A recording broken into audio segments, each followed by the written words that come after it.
कोणत्या परिस्थितीत शाळेत येत होतो, कोणत्या परिस्थितीत शाळेतून मुलांना शिकवत होतो.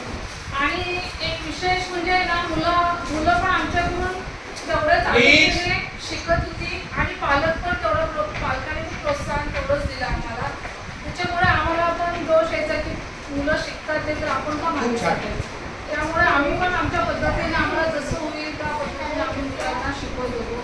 त्यावेळेस आमच्याकडे म्हणजे सामानांची पूर्तता नव्हती, तरी पण आम्ही ॲडजस्टमेंट करून ती मुलांची ऑनलाईन शाळा घेतली, म्हणजे अभ्यास घेतला.